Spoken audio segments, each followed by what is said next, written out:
Sonic Superstars has finally released, and here's my first impressions on it. Now, this isn't a full-on 2020 view, this is just, again, my first impressions. I have not beaten the game yet, but from what I've played, I absolutely love it. It's incredibly fun, it's incredibly well made. Everything that I was worried about, I have so far not seen, because I was a bit worried about this game, especially considering Christian Whitehead was not working on it, and that opened up the door for SEGA to make a few mistakes that they like to make, especially after seeing how Sonic Origins fared. But I can guarantee you, none of those mistakes are here. The game is incredibly fun, and this is going to be spoiler-free, but I will be describing aspects of the game. But again, I have not beaten the game, I don't know what the ending is. As for aspects I love how you can choose multiple different characters with the same save file. That was something that was never done in a classic Sonic game, not even Mania had that. And there's kind of a hub world like Sonic Generations, which I thought was a nice touch. Not to mention, I pre-ordered the game. This is the first Sonic game in a long time I ever pre-ordered. The first and only Sonic game that I ever pre-ordered was Sonic Mania, so I took a bit of a risk with this game. I wasn't really, looking at spoilers. I wanted to go in completely fresh, completely, no minimal prior knowledge. So that way I could just fully, cleanly experience the game, just going in blind. And I do not regret doing that. I was pleasantly surprised. Now, I pre-ordered the game, which means I got the LEGO DLC for Robotnik, and there was also a free DLC for LEGO Sonic. I love the LEGO skins. They're great. They really are. And technically that does make it a modern game, because they don't use the classic LEGO characters. Like the LEGO Idea Sonic, they use the modern characters. Or rather, minifigures. So if you really want it to be a modern game, I guess you can just play it with the LEGO skins on. I also did not buy the deluxe edition. I only have the base game, so this is just kind of what I'm basing everything off of. I have had so much fun so far, and I especially like the little details. Like, in the background, you can occasionally see a character playing, I guess their version of the level. Because this isn't a Sonic game where you can play as both Sonic and Knuckles, where you have Sonic and then Tails follows him. You get only play as one, only one is there. But you do see cameos of the others in the background.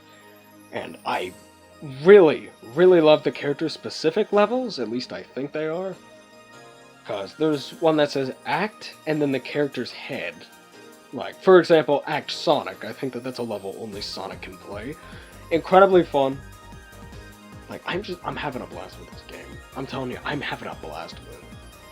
If you're on the fence about buying it, get it.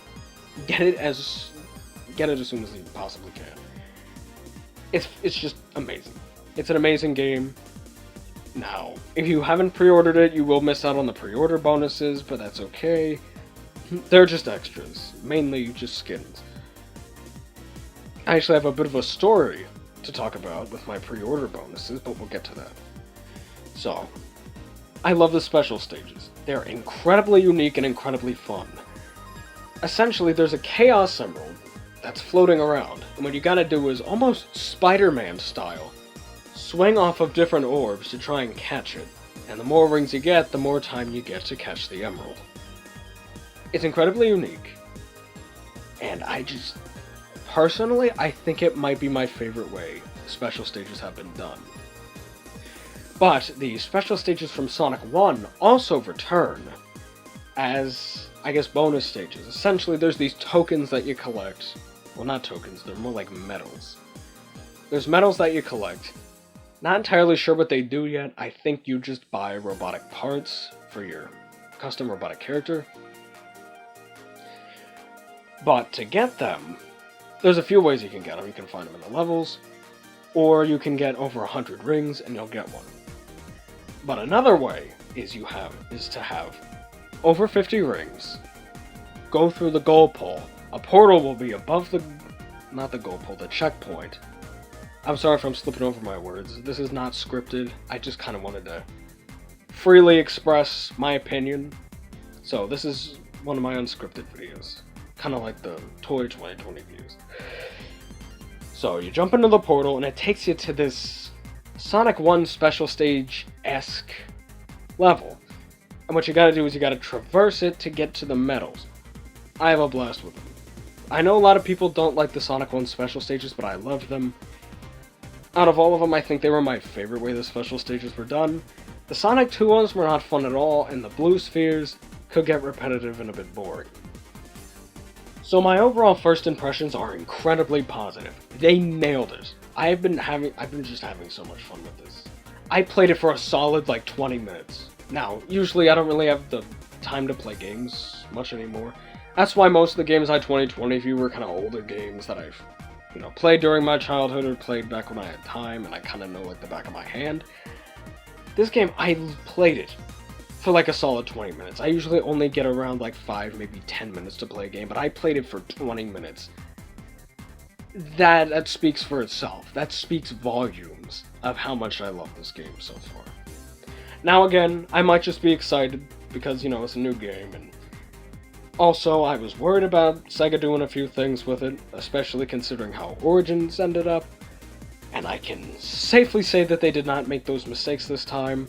So again, I might just be excited. It's also new, so it hasn't been scrutinized as much. Also, I have not beaten the game, so if there's parts later on that aren't as good, I'll find them soon. But I think that you should get the game, or at least give it some sort of a shot. It is $60 for the base game, and then there's DLC. But with just the base game, you're getting an incredible experience. I highly recommend it so far. But again, you gotta wait till the official 2020 view for the actual score, and that will probably be coming out or be made around, I don't know, the beginning of next year. Because again, I don't have a lot of time to be just playing games. But I guess I can tell my story about the pre-order bonuses now. So, the pre-order bonuses were an exclusive Eggman skin. I guess also an exclusive Amy skin that they would send you when you signed up via email. I did that. They didn't send it to me until today, which is the day after the game came out. The game came out yesterday, and I'm filming this the day after.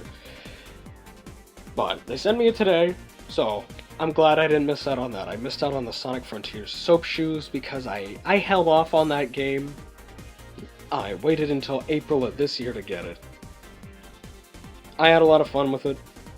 I would say that at the moment, I do prefer Superstars to Frontiers, but again, I really do like Frontiers.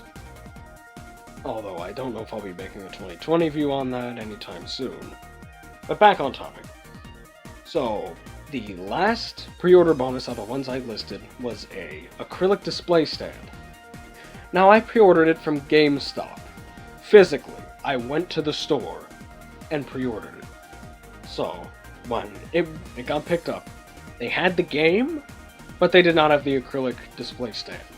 It turns out that the shipment for those has been delayed, at least in my area. Again, this is GameStop, and this might just be exclusive to my area. So unfortunately, I did not get the acrylic display stand. But other than that, Sonic Superstars has more than delivered in my opinion, and I am looking forward to completing the game.